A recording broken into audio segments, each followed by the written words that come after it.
Who could imagine that a girl with almost nothing in her wallet, exhausted after another long day at work, would walk into a blind date that would change her life forever? She didn't know the man waiting for her had deliberately left his wallet at home, hoping to see if anyone in this world could be real with him. Two strangers, two secrets, and one night that would rewrite everything. Before we dive into the story, comment below where you're watching from. Enjoy the story, everyone. She hurried through the narrow street, clutching her worn-out bag against her side. The lamps above flickered unevenly, and the cold air bit at her cheeks. But what bothered her most wasn't the night. It was the thought of the coins rattling inside her wallet. Not even enough for tomorrow's bus ticket, let alone for a dinner bill. Still, she had promised her friend she would go. "You need a distraction," her friend had insisted, signing her up on that dating app. And here she was, in her second-hand dress, with shoes that pinched her toes, walking toward a restaurant where she didn't belong. Across the city, another man was also preparing for that evening. He stood in front of a mirror, tying his collar loosely, deliberately choosing a plain jacket instead of the tailored suits hanging behind him. His penthouse gleamed with glass and marble, but he ignored it, focusing instead on one small detail, leaving his leather wallet on the counter. It wasn't an accident. It was the test.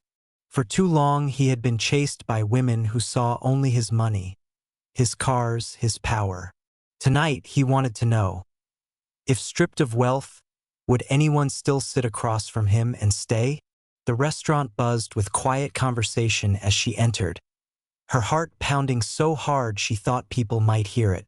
She adjusted the strap of her dress, scanning the tables nervously, until her eyes caught a man sitting alone by the window. He looked ordinary. No designer watch flashing on his wrist, no arrogant posture. Just a man with tired but curious eyes, sipping water slowly as if waiting for something or someone. "Are you Daniel?" she asked softly, stopping at his table. He looked up and smiled faintly. "And you must be Emma." His voice was warm, steady, and oddly reassuring. She sat down carefully, her palms still damp with nerves. For a moment, silence stretched between them, broken only by the clinking of cutlery and distant laughter from another table. She hated silences, they always made her feel out of place. But before she could blurt something awkward, he leaned slightly forward. "So, what was the last thing that made you laugh today?" he asked. She blinked, surprised. Most men asked about her job or where she lived or why she was still single. But this question, so small, so unexpected, pulled a smile from her lips. "My little brother. He tried to sell me his drawing for $2. Said he was starting a business." Daniel chuckled, genuinely amused. "Sounds like a future entrepreneur. Did you buy it?" "I had no choice," she said, laughing softly. "He threatened to draw a mustache on my school picture if I didn't." The ice broke. Slowly, cautiously, their words began to weave a bridge across the table. She told him about her long shift, about the customers who always left crumbs and complaints. He listened without interruption, nodding now and then, not with pity but with interest. She noticed that he didn't look at her like someone trying to solve her life or dismiss it. He simply saw her. Meanwhile, Daniel studied her every gesture. The way she tucked a strand of hair behind her ear when nervous. The way her voice softened when she spoke about her family. He had met hundreds of people, partners, rivals, socialites, but none had carried such unpolished honesty. She wasn't trying to impress. She was simply being herself. And that, strangely, impressed him more than anything. Still, beneath her smiles, Emma's thoughts wrestled with unease. The dress she wore had once belonged to her sister. The bag at her side had a broken zipper. And though the menu lay open before her, The numbers beside each dish made her throat tighten. She ordered the cheapest soup, hoping he wouldn't notice. He too ordered something simple, as if mirroring her choice. Their first moments together felt fragile, like glass. Yet there was something steady in his gaze that made her want to keep talking, even though part of her brain kept reminding her, "Don't forget, you can't afford this place. One wrong move and you'll regret even coming here." But she stayed, because for the first time in weeks, someone asked her what made her laugh, not just what she could sacrifice. And for Daniel, this was the beginning of the answer he had been searching for. Their conversation stretched, sometimes stumbling, sometimes flowing, like two people trying to learn the rhythm of a song neither had heard before. Emma kept glancing down at the tablecloth, fiddling with the edge of her napkin, while Daniel seemed unusually calm. His hands folded lightly in front of him, his eyes never rushing, never scanning the room like most men did. He looked at her as if there were no one else in the restaurant, and that kind of focus made her uneasy yet strangely safe. "What did you want to be when you were a kid?" Daniel asked suddenly. Emma raised her brows.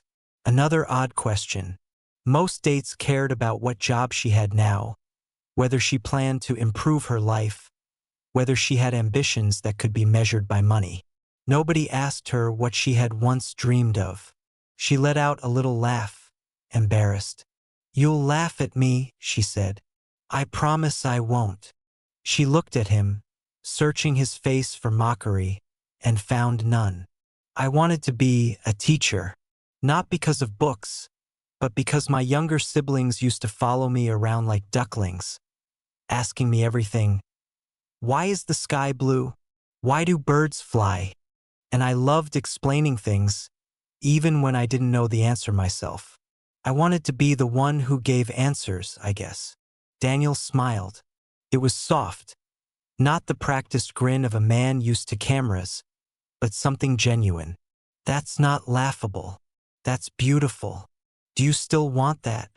Emma shrugged, the corners of her mouth twitching. "Now I just want to make sure my siblings have shoes without holes and enough food on the table. Dreams don't always survive reality, you know?" Her words landed heavier than she intended, and she quickly tried to lighten the mood with a smile. "But maybe one day, maybe when life stops pulling me in 10 different directions." Daniel studied her carefully, his heart tugging in ways he hadn't expected. She spoke of sacrifice without bitterness, of responsibility without complaint. And though her dress was plain and her hands bore the faint roughness of long hours at work, there was more dignity in her than in the glittering circles he knew. Emma, in turn, was puzzled by him. He wasn't bragging about his job, wasn't trying to impress with clever lines. His questions felt real, honest, almost childlike in their curiosity. She thought of her friend's words, "Men on those apps just want to show off or waste your time." Yet here he was asking about dreams, laughter, childhood. Who did that? She tilted her head. "And you? What did you want to be?" For a moment, his expression shifted, a flicker of something unreadable passing through his eyes. He could have said anything.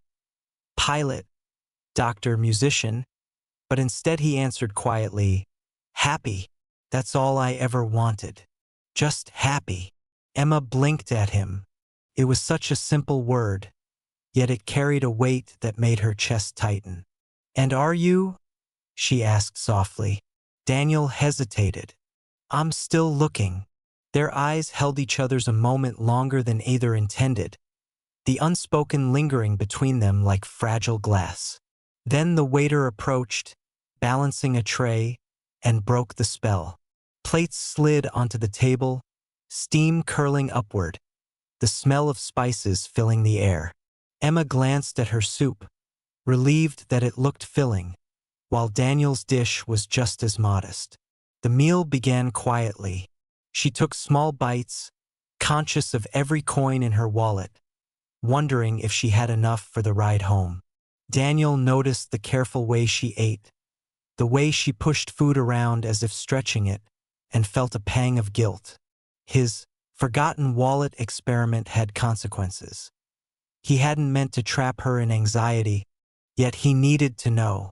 Halfway through the meal, he asked, "If you could change one thing about your life right now, what would it be?" Emma froze, spoon halfway to her lips. She thought of 1,000 answers. More money, fewer bills, a break from endless work. But what came out was softer. "I'd want my mom to rest. She works harder than all of us put together, and she never complains. I'd give anything to see her sit down without worrying about the next day." Daniel's throat tightened. He didn't reply right away, afraid his voice might betray him. And then, just as the warmth between them seemed to deepen, the moment shattered. The waiter returned with a small black folder, laying it gently on the table. The bill. Emma's heart stuttered. She forced herself not to panic. Maybe he would take it, maybe everything would be normal. She waited, watching from the corner of her eye. Daniel reached for his jacket pocket, patted it, then paused. His brows furrowed as though he'd only just realized. Slowly, he set his hand down and looked at her with an apologetic half-smile. I'm so sorry," he murmured. "I think I left my wallet at home." The air between them grew heavy. Emma's stomach dropped. Of course, this was the moment she had dreaded, the reason she had almost canceled. Her fingers tightened around her spoon. She had barely enough cash for the soup, certainly not for both meals. Silence stretched. The hum of the restaurant pressed in on her ears, the laughter of other couples suddenly too loud, too sharp. Daniel's eyes remained steady on her, waiting, though inside his chest his heartbeat drummed with tension. This was it, the moment of truth. Emma's pulse raced. She could walk away, pretend she'd forgotten something too. She could call her friend and laugh bitterly about how men always turned out the same. Or she could do something else. Her lips trembled, but then, unexpectedly, a laugh slipped out. Soft, nervous, but real. She shook her head, her hair brushing against her cheek. "Well," she said, trying to sound braver than she felt. "Lucky for you, I came prepared." Barely. Daniel blinked, startled. Emma reached for her small wallet, pulling out the worn bills with trembling fingers. "Don't worry," she said, forcing a smile. "I'll cover it. But next time." Her eyes flickered to his, teasing despite the knot in her stomach. "Next time, it's on you." The tension cracked. Daniel exhaled, relief washing over him. But beneath it was something else. Something sharper, deeper. Shock. Awe. Because for the first time in years, someone had chosen to give, not take. And Emma, folding the receipt with shaking hands, had no idea that her choice had just changed everything. Emma slipped the folded receipt back onto the table, her pulse hammering against her ribs as if she had just leapt into cold water. The bills she had handed over were nearly everything she had for the week. Money meant for groceries, bus fare, and maybe a little left for her youngest brother's school supplies. Now the wallet in her bag felt like an empty shell. But she held her chin high, forcing herself to meet his eyes with a smile that trembled only slightly. Daniel sat across from her, momentarily speechless. His experiment had been simple in theory. Leave his wallet at home, claim he had forgotten it, and watch what happened.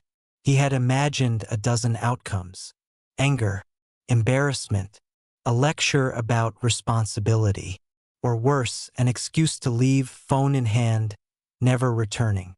What he hadn't imagined was this: a girl with nothing, laughing softly as she handed over her last few bills, joking about next time, as though generosity were the most natural thing in the world. His chest tightened with something unfamiliar. Guilt, yes. Admiration, absolutely. But beneath it all, a warmth he hadn't allowed himself to feel in years. Emma tucked her wallet back into her bag and looked up, a playful glint in her tired eyes. "You owe me, you know," she teased. "Next time, I expect at least dessert." Daniel let out a breath that turned into a laugh. Startled him, the sound of it. He couldn't remember the last time laughter had come so easily, without calculation, without audience. He leaned back in his chair, watching her, truly watching her, as though she were a puzzle that made sense only when one stopped trying to solve it. "You're something else," he murmured, almost to himself. Emma tilted her head. "Is that a compliment or a warning?" "A compliment," he said quickly, his lips tugging into a smile. "Definitely a compliment." She chuckled, shaking her head as though brushing away the weight of the moment. Yet inside, her heart fluttered with a strange mix of pride and unease. She had done the right thing, hadn't she? Or was she simply a fool who had just fed a man she barely knew? But the way he was looking at her, like she wasn't foolish at all, steadied something inside her. Daniel's gaze lingered, and for the first time in years he noticed details he usually overlooked. The way her hands bore faint traces of work, the slight smudge of flour near her sleeve. Had she been baking earlier? And the tiny freckle near her collarbone that seemed to glow when she leaned toward the light. None of it was polished. None of it was staged. And that made it all the more magnetic. He cleared his throat softly. "You know, most people would have walked out. Or at least demanded I wash dishes in the kitchen." Emma grinned. "I thought about it. But then I pictured you in an apron and decided I couldn't be that cruel." The joke landed and both of them laughed. The tension that had threatened to crush the evening seemed to dissolve, leaving in its place a quiet ease. The waiter returned with change, but Emma waved it off, too embarrassed to admit she needed every coin. Instead, she tucked the thought away, promising herself she would find a way to make it through the week. For now, she refused to let poverty write the script of this night. Daniel watched her closely. He recognized the flicker of hesitation when she handed the bills over, the way her smile had faltered for half a second before she caught it. He knew sacrifice when he saw it. He had spent years in boardrooms, studying motives behind every word and gesture, and he could tell. She hadn't done this lightly, and yet she had done it. That truth hit him harder than he expected. As they rose from the table, Daniel found himself offering his arm, though he wasn't sure why. Emma blinked at the gesture, hesitated, then accepted with a small smile. Together they stepped out into the cool night, the city buzzing around them, neon lights flickering off rain-streaked pavement. Emma inhaled deeply, letting the fresh air wash away some of her anxiety. The restaurant door clicked shut behind them, but the echo of what had just happened followed her into the night. She had come here expecting awkward conversation, maybe even disappointment. Instead, she had found herself feeding a man who, if she were honest, didn't feel like a stranger anymore. Daniel, walking beside her, struggled with the storm inside. The experiment had worked. He had found someone who didn't measure him by his wallet. And yet, instead of triumph, he felt humbled. She had given more than she could afford, while he had taken more than he deserved. The irony twisted in his chest, but it also lit a spark of respect that wouldn't go out. He glanced at her, her hair catching the glow of the street lamps, her expression half determined, half playful, as though daring the world to break her spirit. In that moment, he knew this night wasn't going to fade like all the others. Emma noticed his gaze and raised a brow. "What?" Daniel shook his head, smiling faintly. "Nothing. Just thank you." "For what?" "For being you," he said simply. The words landed softly, but with weight, like a secret gift. Emma didn't reply right away. Instead, she looked ahead, her lips curving into a smile she couldn't quite contain. And for both of them, the evening shifted. What began as a test and a burden was slowly becoming something else entirely. Something neither of them had expected, but both of them desperately needed. The night air was crisp, carrying the faint scent of roasted chestnuts from a nearby cart and the distant hum of traffic. Emma pulled her thin cardigan tighter around her shoulders, silently wishing she had chosen something warmer. But the city lights reflected in her eyes, and for the first time in a long time, she didn't feel entirely worn down by the weight of her day. Daniel walked beside her, hands in his pockets, his steps unhurried. The silence between them was different now, not tense or awkward, but gentle, almost companionable. He found himself slowing down to match her pace, though he could have walked faster, and she noticed, grateful that he didn't make her feel rushed. After a few minutes, he glanced at her with a small smile.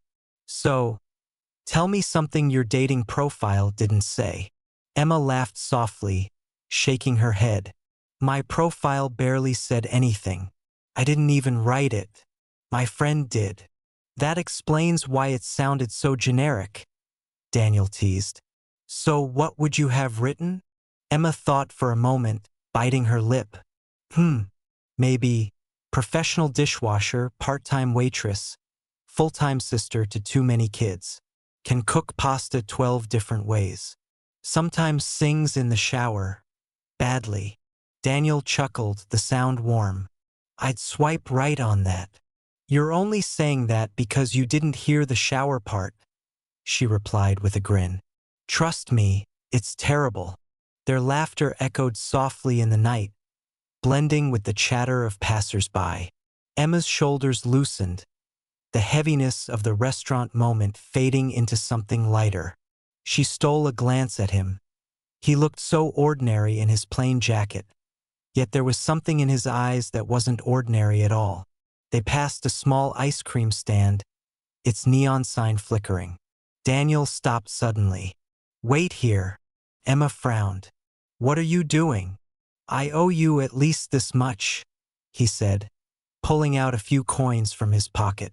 They weren't from his forgotten wallet, but a small stash he always carried for emergencies. Enough for 2 cones. Emma blinked as he handed her one, the vanilla already softening at the edges. "You're serious?" "Of course. I couldn't let you be the only one spoiling me tonight." His tone was playful, but his eyes held something more. Gratitude, sincerity, almost vulnerability. Emma took the cone and laughed, shaking her head. "Well, now I feel spoiled."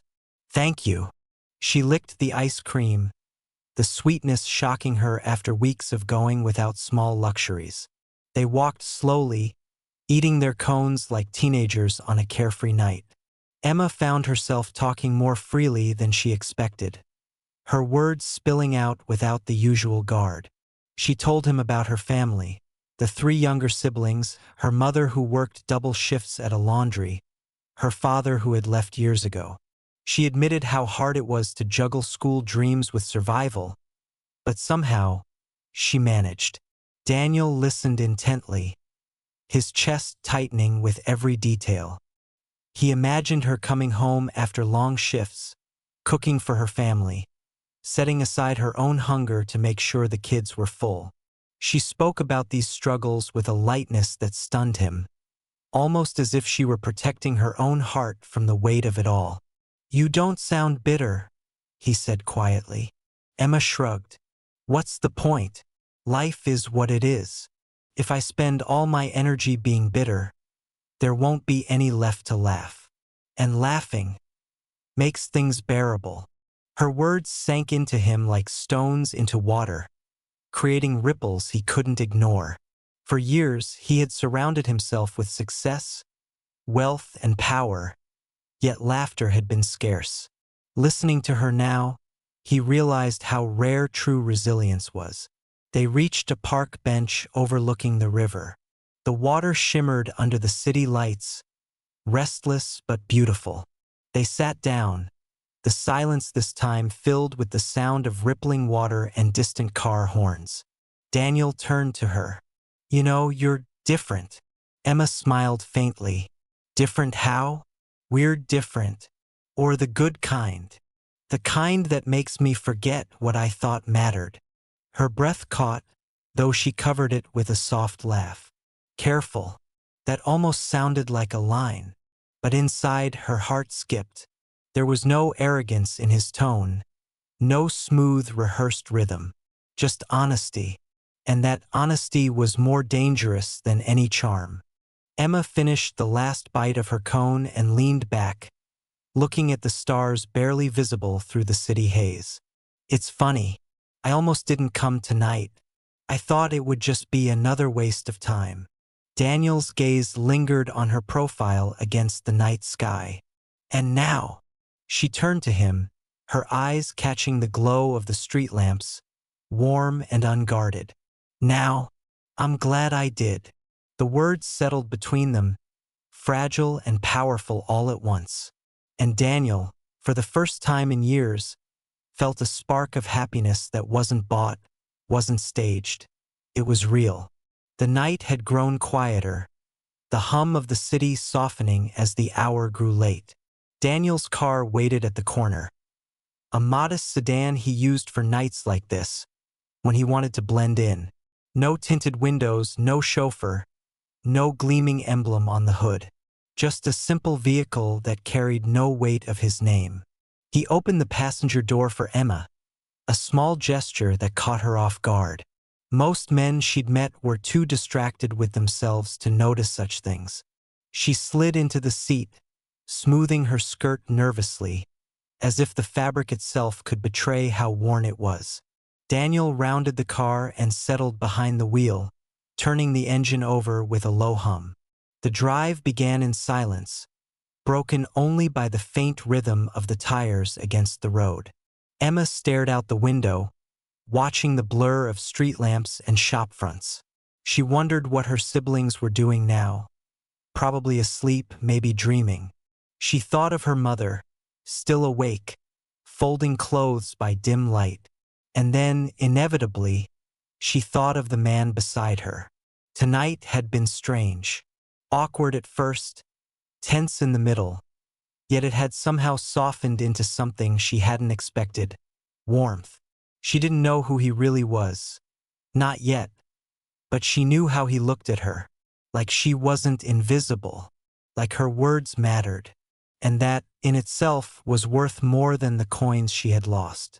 Daniel gripped the wheel loosely, his mind a storm of contradictions. He wanted to tell her who he was. Wanted to confess that the forgotten wallet had been a test, that he could have bought the restaurant 10 times over. But he also feared the shift that truth would bring. Would she still laugh with him? Still share stories of her siblings without suspicion? Or would her eyes flicker with calculation, like so many others before her? He stole a glance at her. She had leaned her head lightly against the glass, eyes half closed, the streetlights painting soft patterns across her face. Exhaustion sat heavy on her, yet she still carried herself with quiet grace. He wondered how many battles she fought daily, unseen by the world. At last, the car slowed in front of a narrow apartment building, its paint peeling, its windows glowing faintly from within. Emma straightened, embarrassment flickering across her features. She hated when people saw where she lived. It felt like exposing a bruise. "This is me," she said quickly, unbuckling her seatbelt before the car had fully stopped. Daniel parked and looked at the building, then back at her. "Thank you for tonight," he said softly. She hesitated, one hand on the door handle. "I should be thanking you, even if you forgot your wallet," she added with a teasing smile. He chuckled, but inside, guilt stabbed deeper. She had no idea, and he wasn't sure when or how to tell her. Emma stepped out into the cool night, hugging her cardigan tight. She turned back, leaning down to meet his eyes through the open door. "Good night, Daniel." "Good night, Emma." She smiled once more, then closed the door and hurried toward the building. He watched her climb the cracked steps, her figure framed by the yellow glow of the hallway light. Just before disappearing inside, she glanced back, catching his gaze one last time. Then the door shut and she was gone. For a long moment, Daniel sat in the car, staring at the closed entrance. A part of him wanted to follow, to knock, to confess everything. But he didn't. Instead, he drove away, the city swallowing him back into its glittering maze. When he finally reached his penthouse, the contrast nearly crushed him. The elevator opened to marble floors, high ceilings and walls of glass overlooking the skyline. Lights from a dozen skyscrapers blinked like silent stars, but none of it warmed him. He walked to the massive safe in his study, spun the code, and opened it. Inside lay stacks of bills, documents, and jewels, wealth that could silence nations. He stared at it all, but tonight it looked hollow, cold, meaningless. Emma's laugh echoed in his memory, brighter than any diamond. Her tired smile, her resilience, the way she had handed over her last money without bitterness. Those were treasures he couldn't buy, no matter how many zeros stood in his account. Closing the safe, he leaned back in his chair, pressing his palms over his face. For the first time in years, he realized that the most valuable thing he had stumbled upon was not in any vault, not in any bank, but walking home in a second-hand dress with nothing but hope in her eyes. And he knew, with startling clarity, that he had to see her again. The next few days passed with a weight that Emma couldn't quite name. She had returned to her routine: early mornings, long shifts, the noise of dishes clattering in the cafe sink. But her mind kept replaying fragments of that night. The awkward laugh when he admitted he'd forgotten his wallet. The way he looked at her across the table, not with pity, not with judgment, but with something quieter, something she wanted to believe was real. And then, late one evening, her phone buzzed. "Dinner again?" the message read. "This time my treat. No forgotten wallet, I promise." Emma smiled despite herself. She hesitated. She couldn't afford to get tangled in something that wasn't meant to last. But her fingers moved almost of their own accord. Okay, when and where? The following evening she stood in front of her mirror, smoothing down the same dress she had worn before. She had added a thin necklace borrowed from her sister, a touch of lipstick she had saved for rare occasions. Nothing about her appearance screamed wealth, but she hoped it at least whispered dignity. Before leaving, curiosity gnawed at her.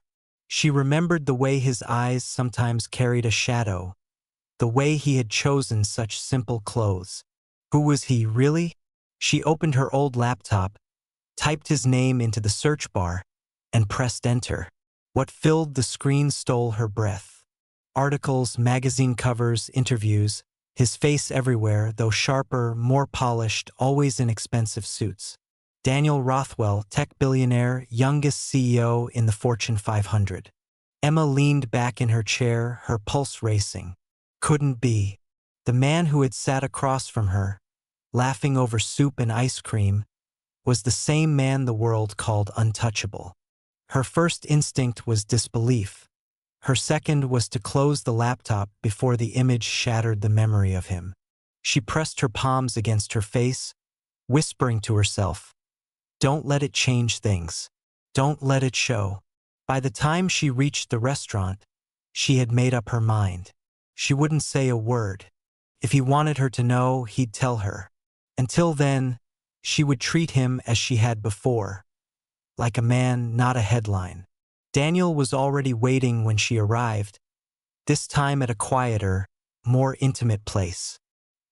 He rose as she entered, pulling out her chair with a gentleman's ease. His jacket was still modest, but tonight there was something different in his presence. Lighter, freer, as if he had decided to stop hiding quite so much. "I'm glad you came," he said as she sat down. I almost didn't, Emma admitted with a playful tilt of her head. But then I remembered you owe me dessert. Daniel laughed, and the sound melted the last of her nerves. Then dessert you shall have, and dinner, and maybe a little adventure afterward, if you're up for it. Her brows lifted. Adventure? You'll see. The meal unfolded with ease, unlike the cautious dance of their first night. He ordered without hesitation, paying with a card that seemed ordinary in his hands but made Emma's stomach flip when she thought of what it really represented. She forced herself not to show it, keeping her laughter genuine, her stories light. She told him about the cafe regulars who always asked for more sugar packets, about her brother's obsession with comic books. Daniel listened, fascinated, laughing at the right moments, adding his own anecdotes. Some simple, some that hinted at a world larger than he admitted to. When the plates were cleared and the check had long been taken care of by him, Daniel stood and offered his hand. Come with me. Emma hesitated, but curiosity pushed her forward. His hand was warm, steady, guiding her out into the cool evening. They walked through winding streets until the silhouette of a giant Ferris wheel rose before them, its lights glowing against the night sky. Emma gasped softly. You didn't. I did, he said with a grin. Come on. Unless you're afraid of heights. She shook her head, her smile breaking free despite everything. Not when the view's worth it. Minutes later, they were rising slowly above the city, the wheel carrying them higher with each rotation.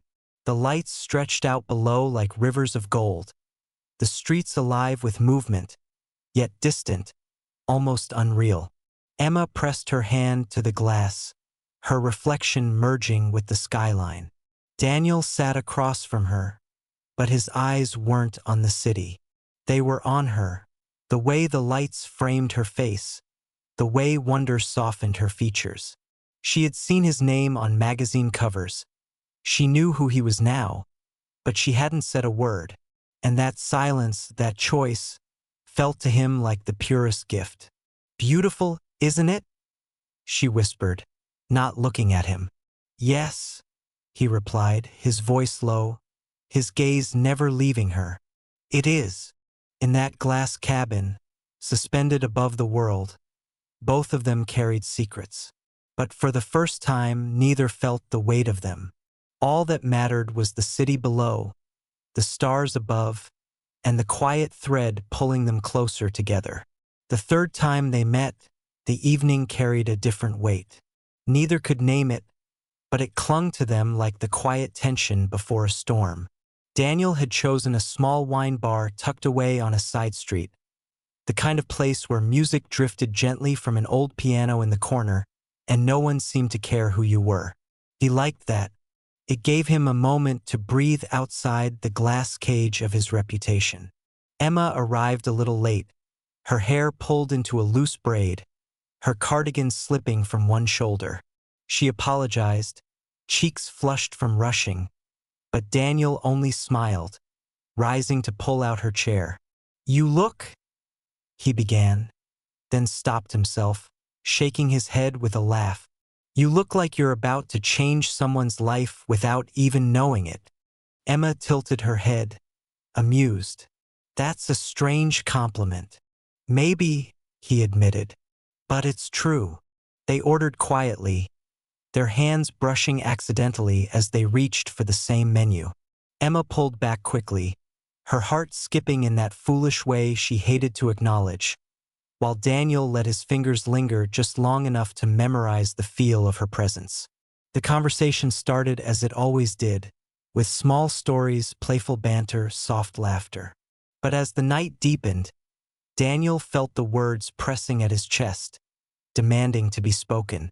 He could no longer carry the lie of omission. She deserved the truth. Halfway through her story about her youngest brother attempting to build a rocket out of soda bottles, he interrupted gently. Emma, he said, his voice quieter than the music around them. She paused, her fork hovering midair. Something in his tone made her set it down slowly. "What is it?" he exhaled, leaning forward. "There's something I need to tell you. Something I should have said from the very beginning." His hands tightened around his glass, knuckles pale. "I wasn't entirely honest with you on our first night. The truth is, I'm not just a man who forgot his wallet. I'm Daniel Rothwell, CEO of Rothwell Technologies." The name hung in the air, heavy, familiar, impossible to mistake. Emma's heart thudded once, hard, though she didn't flinch. She met his eyes steadily, her lips curving into the faintest smile. "I know," she said softly. Daniel froze. "You what?" "I know who you are," she repeated. Her voice carried no accusation, no mockery, just calm certainty. His brows knit together. "Since when?" "The night after our first date," she admitted. "I was curious. I searched your name, and there you were, magazines, interviews, headlines. You didn't exactly make it hard to find." He leaned back, stunned. "And you still came back?" "You didn't run," Emma finished for him, her smile deepening. "Why would I? That first night you weren't a billionaire. You were just a man who forgot his wallet and laughed at my little brother's drawing story. That's who I agreed to see again. That's who I wanted to see tonight." For a long moment, Daniel couldn't speak. His chest ached with something raw, something dangerously close to relief. "You don't understand," he whispered. "Every woman I've met, the moment they knew, their eyes changed. They saw numbers, not me. And I couldn't bear it anymore." Emma reached across the table, her fingers brushing his knuckles gently. "Then stop testing people, Daniel. Stop hiding. If you want someone to see you, really see you, you have to let them." His throat tightened.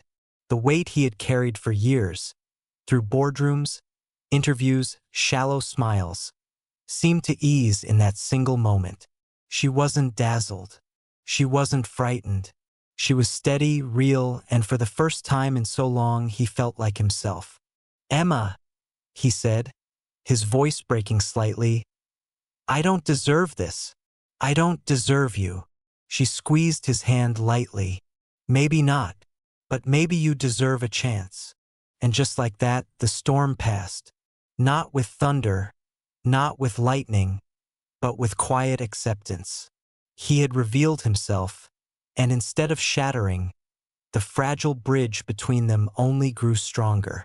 The days that followed moved differently, as if time itself had shifted its pace for them.